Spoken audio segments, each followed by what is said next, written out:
El tema de hoy es el poder del Espíritu Santo manifestado sobre la iglesia. En estos últimos tiempos, que son llamados también tiempos del fin, también llamados tiempos peligrosos por el Señor, declarados personalmente por el mismo Señor Jesucristo como los tiempos en los que la apostasía será pregonada por falsos predicadores y que se encontrarán por todo el mundo divulgando un evangelio falso, equivocado.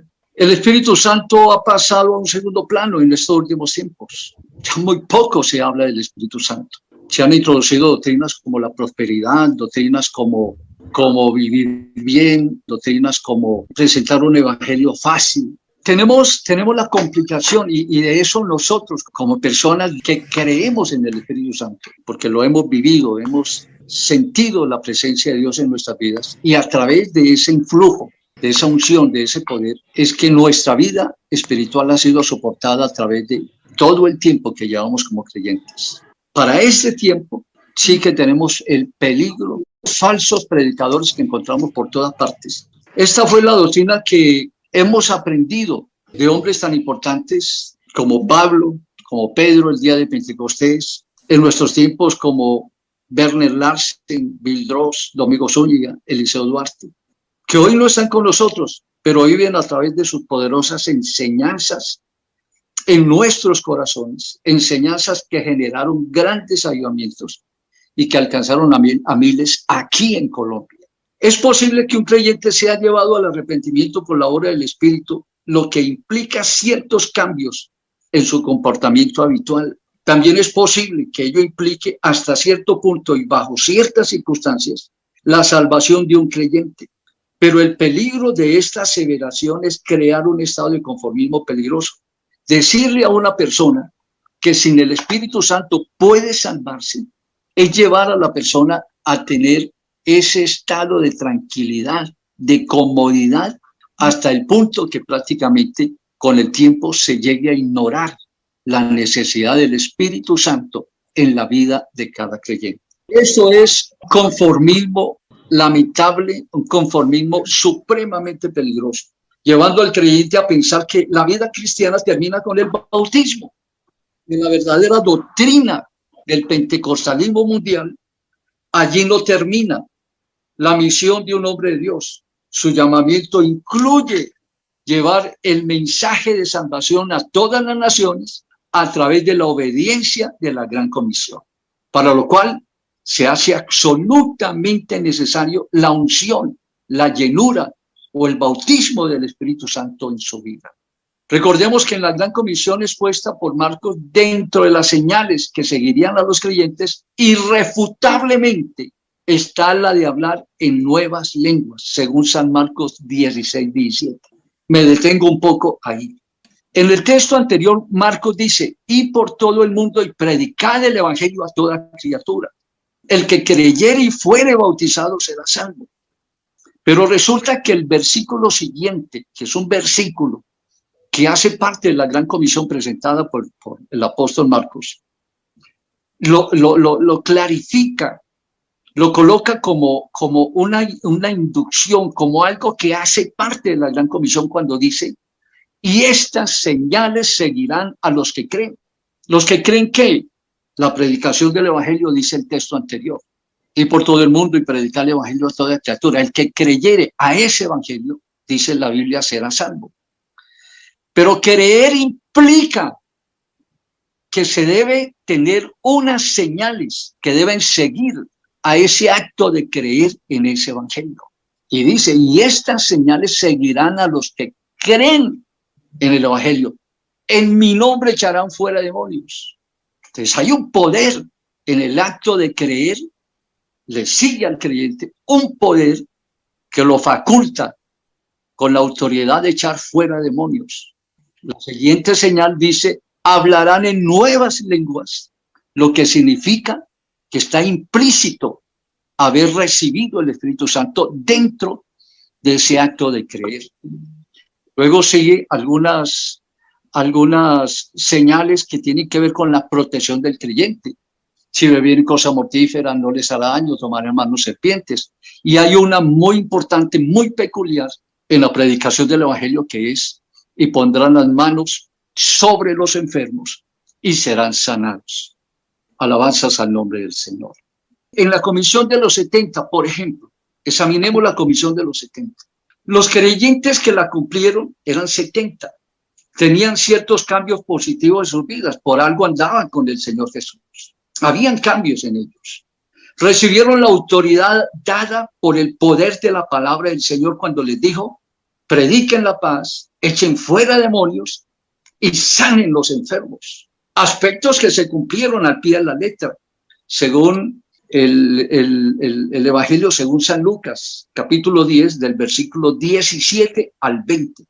Sin embargo, aunque ellos tenían esa facultad de predicar, echar fuera demonios y sanar a los enfermos, en los planes del Señor eso no era todo. Después de entregar la gran comisión a sus discípulos, antes del Señor partir al cielo, en Mateo 28, 18, 19 y 20, el Señor fue muy claro, muy cuidadoso de advertir, señalar, declarar. Eso quedó supremamente resaltado, que antes de salir a cumplir la magna encomienda de llevar el mensaje de Dios a las naciones y hacer discípulos, primero y antes de todo, debían permanecer en Jerusalén hasta ser investidos del poder del Espíritu Santo. De los 70, si es cierto, predicaron, echaron fuera demonios, sanaron enfermos, pero eso no implicaba recibir el poder del Espíritu Santo. Esa autoridad fue recibida por la autoridad misma de la palabra, pero el Señor se refería en el momento de la gran comisión, antes de partir al cielo, de un poder mucho más grande, de un poder que investiría a la iglesia, que investiría a cada predicador, cada creyente, de un poder que le permitiría sobrellevar en medio de las vicisitudes de este mundo, en medio de los tropiezos, en medio de las persecuciones, en medio de los problemas, atravesando desiertos, atravesando ríos, atravesando mares, llevar el evangelio a todo el mundo, como el Señor lo dijo. En el mundo tendréis aflicción, pero confiad, yo he vencido. He aquí yo os envío como ovejas en medio de lobos, pero he aquí os doy potestad de hollar serpientes y sobre escorpiones y sobre toda fuerza del mundo, y nada os hará daño. Alabanzas al nombre del Señor. Hay algo que tenemos que tener claro también en esto. Cuando estaban los discípulos juntos, el Señor les manda que no se fueran de Jerusalén, sino que esperasen la promesa del Padre, la cual les dijo: oísteis de mí, porque Juan ciertamente bautizó con agua, mas vosotros seréis bautizados con el Espíritu Santo dentro de no muchos días, según Hechos, capítulo 1, versículos 4 y 5. La gran importancia de la obra como la unción del Espíritu Santo en la vida del creyente está enmarcada en las palabras del Señor Jesús a Nicodemo. Y escuchen que eso es una de las razones por las cuales tenemos que predicar el Espíritu Santo en relación con la salvación. El Señor le dijo a Nicodemo: de cierto te digo que el que no naciere de agua y del Espíritu no puede entrar en el reino de Dios. Hacer a un lado el Espíritu Santo es supremamente peligroso, porque es la parte más importante en la transformación del creyente. El que no naciere de agua, bautismo en agua, y del Espíritu, ser bautizado en el Espíritu Santo, no puede entrar en el reino de Dios. Vamos a considerar que la persona se bautiza, pero no se bautiza, no es bautizado por el Espíritu, no nace en el Espíritu. Entonces tiene una receta, una fórmula a medias. Y la fórmula completa es: el que no naciere de agua y del Espíritu no puede entrar en el reino de Dios. Eso está en San Juan, capítulo 3, versículo 5. La misión de todo predicador es inicialmente llevar al pecador al arrepentimiento, pero advertir, hay que señalarle, hay que declararle la urgente necesidad de llegar hasta recibir el Espíritu Santo en su vida, con la señal inequívoca de hablar en nuevas lenguas, como en el día de Pentecostés. Gloria al nombre del Señor. Hay algo que tenemos que revisar, mirar un poquito sobre lo que es el Espíritu Santo. Y entremos realmente qué significa el Espíritu Santo es poder, porque recibiréis poder cuando haya venido sobre vosotros el Espíritu Santo. Cuando Jesús dijo a sus discípulos, y recibiréis poder cuando haya venido sobre vosotros el Espíritu Santo, está en Hechos, capítulo 1, versículo 18. Estaba revelando su principal característica. La principal característica del Espíritu Santo es poder. Eso es lo que el Espíritu Santo tiene más características, pero la principal característica es poder. El Espíritu Santo es poder.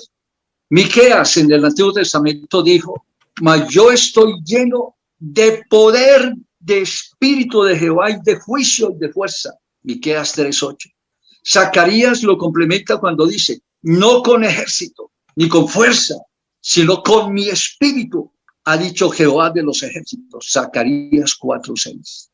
El Espíritu Santo, además de poder espiritual, otorga al discípulo vigor, energías, fuerzas físicas.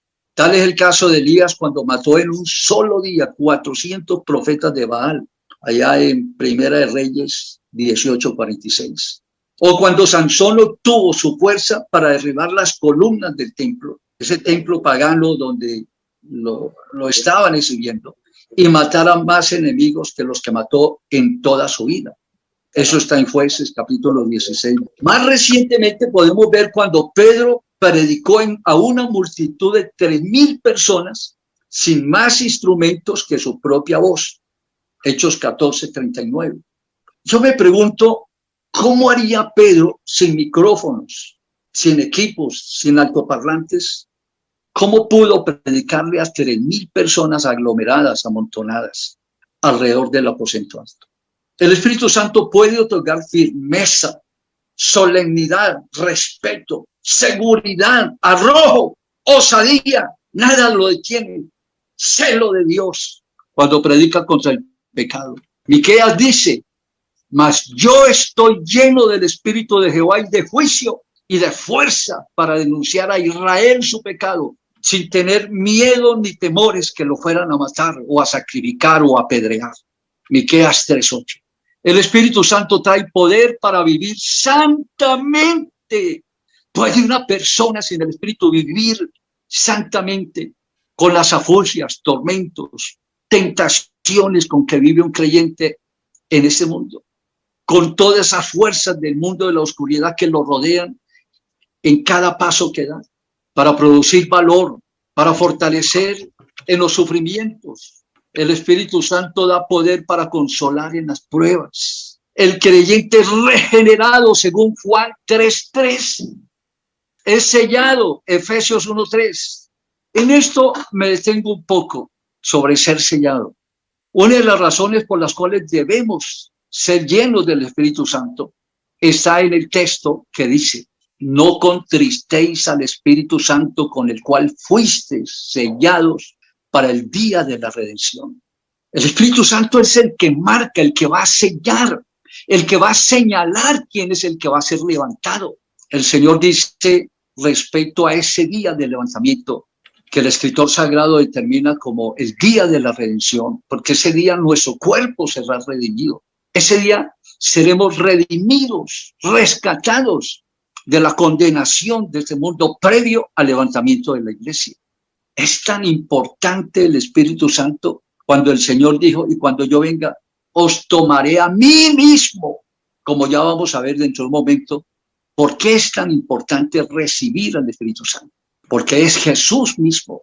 Pero el texto que dice, con el cual fuiste sellados, eso nos implica la urgente necesidad de permanecer llenos del Espíritu Santo para ese día. Ahora, cuando la Escritura Sagrada, en la parábola que presenta el Señor de las 10 vírgenes, 5 se quedaron por fatuas, porque no cargaron su lámpara, es decir, su vida, su cuerpo, no lo cargaron de aceite. Y el aceite es tipo del Espíritu Santo. Pero 5 se fueron con el Señor porque tenían sus lámparas llenas. Entonces, no nos dejemos engañar con esas teorías, con esas nuevas composiciones doctrinales de falsos predicadores, de predicadores mundanos, entregados a una vida fácil, a una vida de riquezas, a una vida de conformismo. Nosotros como creyentes debemos vivir como vivieron los principales cristianos de esa época, en medio de la persecución, en medio del sufrimiento, en medio del tormento, en medio de las muertes, sostenidos como viento al invisible. Alabanzas al nombre del Señor. El Espíritu Santo nos da el sello. Eso está en Efesios 1:3. Lo estamos grabando, lo pueden revisar. El Espíritu Santo bautiza, 1 Corintios 12:13. El Espíritu Santo nos fortalece, Ezequiel 2:2. El Espíritu Santo nos produce el llamado, Hechos 13:2. El Espíritu Santo nos instruye, Juan 13, del 2 al 4. Nos guía, Romanos 8:14. Nos conduce por el camino de la obediencia, Hechos 8:29. Crea dependencia de Dios, Hechos 15:28. Permite la comunión con Dios, Romanos 15:28. Romanos 8:16. Segunda de Corintios 13:14. El Espíritu Santo hace una persona del Espíritu al creyente, Génesis 41:38 y Números 11:17, Números 27:18, Romanos 8:5. El Espíritu Santo guía al creyente en todas sus actividades y también da palabra, Efesios 6:17.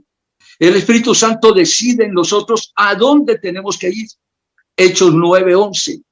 Así como envió a Cornelio a predicar al etíope, Hechos 2:8-39.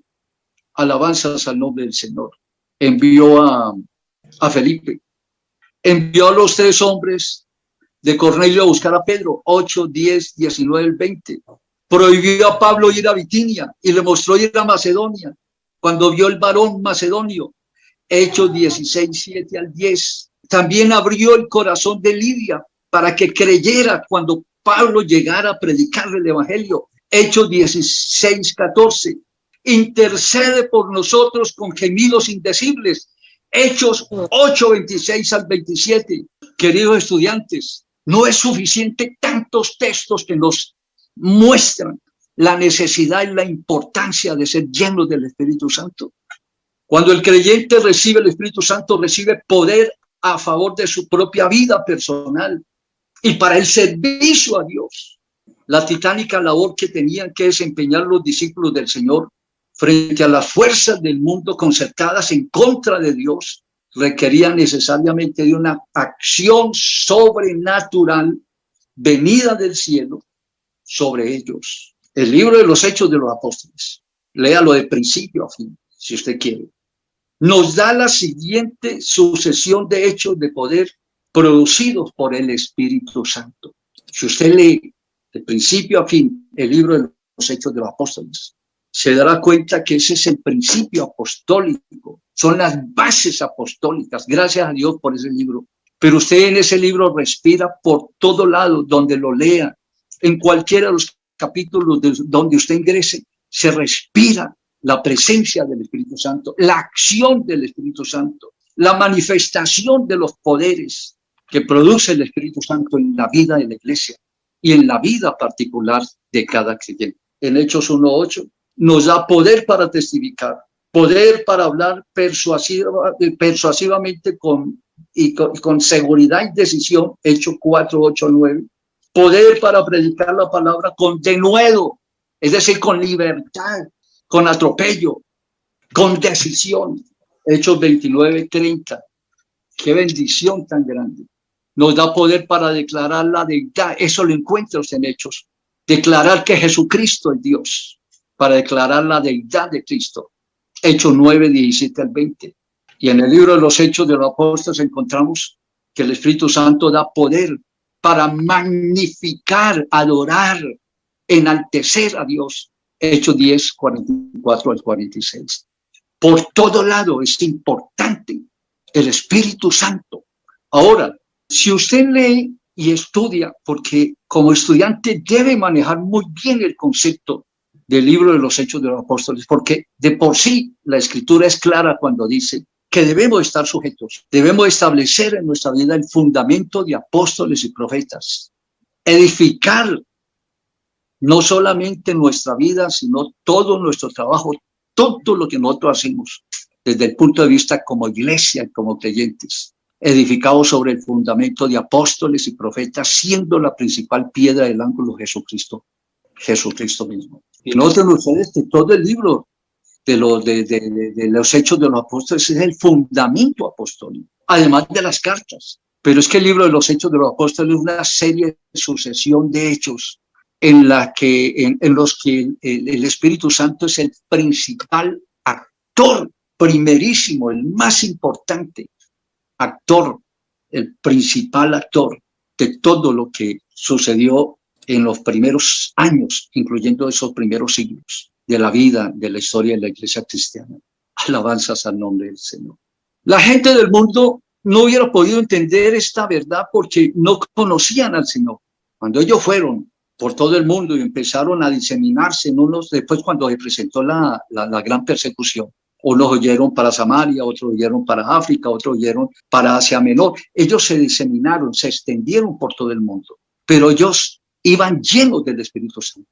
La gente del mundo, esa gente que los escuchó a ellos, no hubiera podido entender esta verdad porque no conocían al Señor, pero sus discípulos sí lo podían recibir, lo podían predicar, lo podían extender, porque Él estaba entre ellos y a través del nuevo Consolador estaría dentro de ellos, según San Juan 14:17. Entre tanto que Jesús estuvo en la carne, mientras Él estuvo aquí con nosotros, tenía un solo cuerpo y solo podía estar en un solo lugar a la vez. Estas limitaciones de Jesús como Dios eran producidas por un cuerpo humano. No podía estar en todas partes a la vez. Estas limitaciones no se aplicarían, no las tendría el Espíritu Santo, según Mateo 28:20, cuando el Señor dijo: he aquí yo estaré con vosotros todos los días hasta el fin del mundo. Pero cuando Él dice yo estaré con vosotros, está diciéndole no solamente a los 11 que estuvieron, sino también al discípulo que reemplazó o el apóstol que reemplazó a Judas, sino también se refería a todos aquellos que creerían a la predicación de los apóstoles, y estos discípulos a otros, y estos a otros. ¿Cómo se podría multiplicar el Señor para cumplir esa palabra, esa promesa? He aquí yo estoy con vosotros todos los días hasta el fin del mundo. ¿Cómo podría hacerlo? No podría hacerlo en forma física. Alabanzas al nombre del Señor. El Espíritu Santo tiene la facultad de producir en la vida de las personas un nuevo nacimiento, la capacidad del hombre de Dios de preparar el camino de cada creyente para el servicio a Dios, y les da las palabras que ellos debían predicar en esa comisión de llevar ese mensaje a todo el mundo, según Mateo 10:19-20, Marcos 13:11 y Lucas 12:12. Jesús les habló del Espíritu Santo cuando estuvo aquí en la tierra. Y mire lo que les dijo, que cuando Él viniera, mostraría claramente, y cuando viniera el Espíritu Santo, se refiere el Señor, cuando Él viniera, mostraría claramente a la gente del mundo lo que es el pecado. ¿Ustedes creen que una persona sin el Espíritu Santo tiene el poder de predicar un mensaje que llegue y parta la conciencia, como lo puede hacer una palabra ungida por el poder del Espíritu Santo? Si es el Espíritu Santo el que tiene el poder de convencer al mundo de pecado, la gente se convierte no por las palabras bonitas que nosotros como predicadores presentamos. Y Pablo lo dice más claramente. Él dice: cuando fui a vosotros, no fui con palabras de humana sabiduría ni hermoseadas, con una retórica hermosísima que deleitara el oído de los oyentes. No, no se trataba de eso. Él dijo: cuando fui a vosotros, no fui con palabras de humana sabiduría, sino con demostraciones de poder. El Espíritu Santo es el poder que da autoridad y que penetra hasta lo más profundo del ser humano esa palabra predicada por el predicador. Jesús les habló del Espíritu Santo diciéndoles que cuando Él viniera, mostraría claramente a la gente del mundo lo que es el pecado. Ayer tuve la oportunidad de estar en una reunión cristiana, ayer domingo, y sentí muy fuerte la presencia del Espíritu Santo. Me alegró muchísimo porque Hoy en día tenemos escasez del Espíritu Santo en la iglesia. El Espíritu Santo ha sido echado, sacado, hecho a un lado, ha sido ignorado. Sin embargo, la Biblia dice, como vimos en la clase pasada, he aquí yo estoy a la puerta y llamo, él toca. Él no se ha ido porque esta es su iglesia, pero el ser humano tiene la facultad de sacar el Espíritu Santo, de ignorarlo. Lo ha tomado como cualquier cosa y realmente el Espíritu Santo es quien dirige la iglesia, la obra del Señor. Había una señora, tuve la oportunidad de ver una señora que estaba detrás de mí con pantalón, algo maquillada, y en medio de la predicación observé que ella empezó a llorar y lloraba y lloraba y lloraba, totalmente tomada por la presencia del Señor. Eso no lo hace una predicación simple de cualquier predicador. Eso lo hace el poder del Espíritu Santo. Llegar hasta lo más íntimo, hacerle reconocer a su espíritu humano que Dios es un Dios de perdón, de juicio, de misericordia. Alabanzas al nombre del Señor. Hay algo que tenemos que entender en esta enseñanza, y es que Jesús es el Espíritu Santo. Esa es la tercera razón por la cual es necesario que sigamos predicando el Espíritu Santo y que sigamos recibiéndolo en nuestra vida. Y recibiréis poder cuando haya venido sobre vosotros el Espíritu Santo. Recapitulo. Primero, el que no naciere de agua y del Espíritu no puede entrar en el reino de los cielos. Segundo, porque el Espíritu Santo es el que da el sello, que nos identifica, que nos señala, que nos marca, el que nos señala para partir ese día hacia el cielo. Es el que nos identifica, el que nos sella. Y tercero, porque el Espíritu Santo es Jesús. El Espíritu Santo es la manifestación espiritual de un Jesús que tenía un cuerpo y no podía estar en toda parte, pero convertido a través de su glorificación en un espíritu que puede estar en todo lugar, en todo el mundo, y llenando cuantos miles de creyentes hayan en el mundo. Él está simultáneamente. Yo sé que en ese momento el Espíritu Santo está conmigo, está con el hermano Rodolfo, está con cada uno de ustedes. Ustedes están sintiendo la presencia del Espíritu Santo. El Espíritu Santo no tiene límites, es omnipresente, es omnipotente. Jesús había dicho, mucha atención a esto, cuando estaba con sus discípulos, ellos estaban muy gozosos, muy contentos con él. Estaban enfermos, el Señor los sanaba. Tenían dudas, el Señor se las disipaba. Tenían conflictos, el Señor apaciguaba.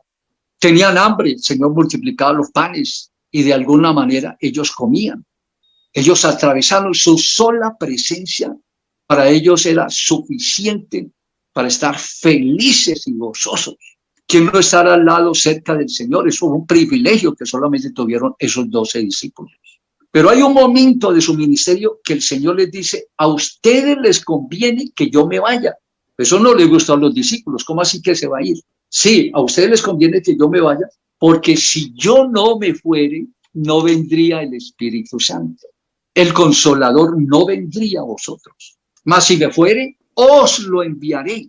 Eso está en Juan 16:7.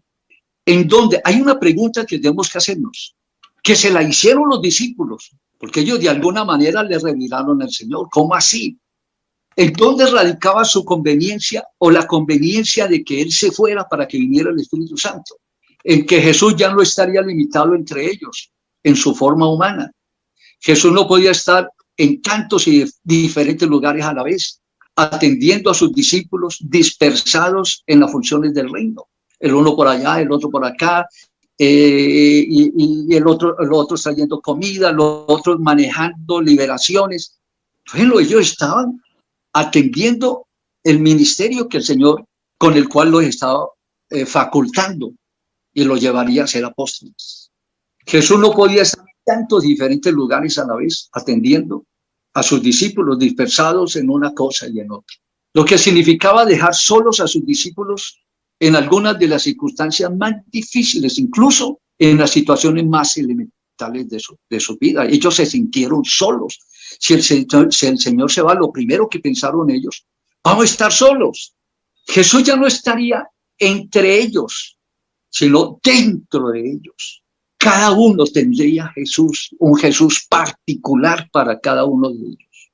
A eso se refería Jesús cuando les dijo en la gran comisión: he aquí, yo estoy con vosotros todos los días hasta el fin del mundo. Él no se refería a su forma física, sino en la forma del Espíritu Santo. El estar dentro de ellos le permitían multiplicarse por cuanto fuera el número de sus discípulos. Hoy en día, ¿cuántos creyentes hay en el mundo esperando el levantamiento de la iglesia? Miles, 100,000, millones. Y el Señor alcanza para estar en cada corazón, en cada cuerpo, dentro de ellos. Ya no estaría entre ellos, estaría dentro de ellos. El estar dentro de ellos le permitía multiplicarse en cuanto fueran el número de sus discípulos en el mundo, sin importar tiempo, lugar.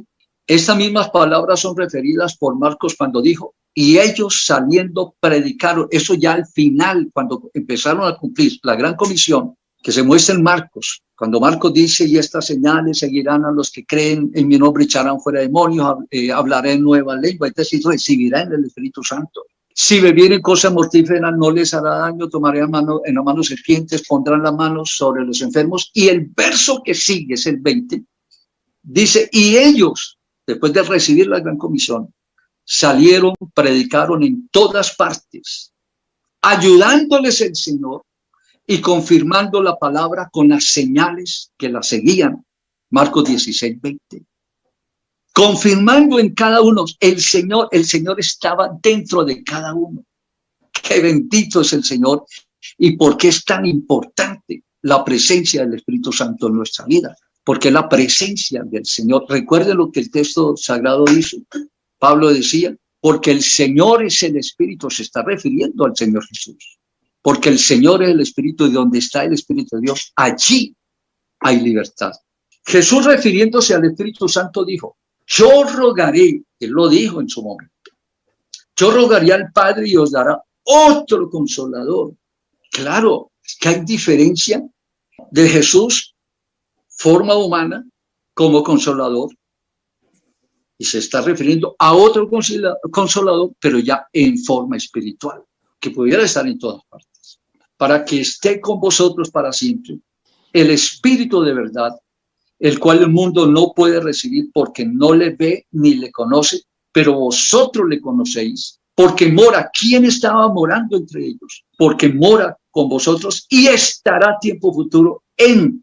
La partícula en significa dentro. Repito, dice el texto: el cual el mundo no puede recibir porque no le ve ni le conoce, pero vosotros le conocéis. ¿A quién conocían? ¿A quién conocían los discípulos? Al Señor. Porque estaba con él, porque mora con vosotros, tiempo presente, y estará en. Hay diferencia en con, es decir, entre ellos, y en la expresión estará en. La expresión en significa dentro. Juan 14:16 dice: analicemos ese texto. Vosotros le conocéis. Precisamente a quien ellos conocían era Jesús, porque mora con vosotros. ¿Y quién moraba con ellos en ese instante? Jesús mismo. Y estará en vosotros. La expresión en, estará en vosotros significa dentro. Estará tiempo futuro. Está hablando de tiempo futuro, dentro de vosotros. Innegablemente el texto nos muestra a Jesús como la futura manifestación del Espíritu Santo. Ahora ya no en una forma individual o personal, ya en ese momento, ya en una forma muy personal en cada creyente, no importa el lugar y el tiempo. Solo así es como se podría estar en cada lugar, en cada circunstancia, y en especial dentro de cada uno de ellos. Y la expresión que continúa dice: no os dejaré huérfano, vendré. Él habla de otro consolador. O no, lo primero que piensa es que otra figura, otro personaje, otro individuo, otro ser diferente, que nos quede claro. Pero cuando él dice: no dejaré huérfano porque hay otro consolador y lo mandaré, pero aquí dice: vendré. Está claro, Jesús es el que viene. Juan 14:18. La expresión vendré indica tiempo futuro y primera persona, es decir, quien vendría a ellos era Jesús mismo. Hay algo que yo quiero terminar en esta clase y debemos tenerlo en cuenta, y es el Espíritu Santo es Jesús glorificado. Eso tenemos que tenerlo claro. Escuchen bien. El apóstol Juan nos narra que en el último y gran día de la fiesta, Jesús se puso en pie. Alabanzas al nombre del Señor. Jesús, ya era el último día de esa fiesta, la fiesta de los tabernáculos. Él estuvo en medio de la fiesta, pero no se dejó ver. Él estuvo participando, pero estuvo silencioso, observando. Pero en el último y gran día de la fiesta se hizo notar para decir algo supremamente importante. Y dijo, si alguno seguramente vio la gente con sed, deambulante, angustiada, vio la gente sin sentido caminando las calles, y él lo ve con una sensación. Y él dice, si alguno tiene sed, venga a mí. No dice vaya a otro, venga a mí, está diciendo Jesús, y beba. El que cree en mí, como dice la Escritura, de su interior correrán ríos de agua viva. Y esto dijo del Espíritu que habían de recibir los que creyesen en él. Y da la razón por la cual él no se lo dio en ese momento, porque Jesús aún no había sido glorificado, porque Jesús no había sido aún glorificado. Eso está en Juan capítulo 4, versículos 13 y 14. ¿A quién había que acudir para ser lleno del Espíritu Santo? A Jesús. Pues él dijo, venga a mí y beba. El Espíritu Santo no había venido porque Jesús, aún sobre ellos, porque Jesús no había sido glorificado. ¿Qué tenía que ver la venida del Espíritu Santo con que Jesús fuese glorificado? Sencillamente que al ser glorificado, Jesús tomaría su forma espiritual al ascender al cielo, tal como le explica Pablo. Pablo dice, el Señor es el Espíritu Santo sencillamente es Jesús glorificado. Únicamente en la forma espiritual es como Jesús podía venir sobre cada uno de ellos, sobre cada uno de los discípulos en forma individual y llenarlos del poder que siempre identificó al Señor Jesús en su misión de venir a este mundo a buscar y a salvar lo que se había perdido. Únicamente en la forma espiritual es como Jesús podía venir sobre cada uno de sus discípulos en forma individual. El apóstol San Pablo, escribiendo a los romanos, hace una maravillosa revelación y nos muestra en un solo texto las diferentes formas de referirse al Espíritu Santo, utilizando los títulos del Espíritu, el Espíritu de Dios. En Romanos 8:9, voy a clarificar un poquito más. El escritor sagrado se refiere al mismo Espíritu y lo llama de diferente forma. Primero lo llama Romanos 8:9. Dice el Espíritu de Dios y el Espíritu de Cristo. Lea en Romanos 8:9 que el Espíritu Santo es el mismo Espíritu de Cristo, porque no hay dos, ni tres espíritus, ni cuatro, ni siquiera dos. Y lo menciona como el Espíritu de Cristo en Romanos 8:9. También lo encuentra en Filipenses 1:19. El apóstol San Pedro declara en su segunda carta, haciendo alusión a los profetas que fueron inspirados por Dios en el Antiguo Testamento, él dice, nunca la profecía fue traída por voluntad humana, sino que los santos hombres de Dios fueron inspirados por el Espíritu Santo. En la primera carta, el apóstol San Pedro dice que los profetas fueron inspirados, los profetas del Antiguo Testamento fueron inspirados por el Espíritu Santo. Bendito sea el nombre del Señor. En este pasaje bíblico, el apóstol Pedro dice textualmente que la profecía fue inspirada por el Espíritu Santo. Textualmente lo dice de esa manera. Y el mismo apóstol Pedro, en su primera carta, también en el capítulo 1, primera de Pedro, capítulo 1, versículo 10, mire lo que dice. Los profetas, textualmente de texto, primera de Pedro 1:10, dice, los profetas que profetizaron escudriñando qué persona y en qué tiempo indicaba el Espíritu de Cristo que estaría o que estaba en ellos. Eso nos indica, según Pedro, que el Espíritu Santo es el mismo Espíritu de Cristo.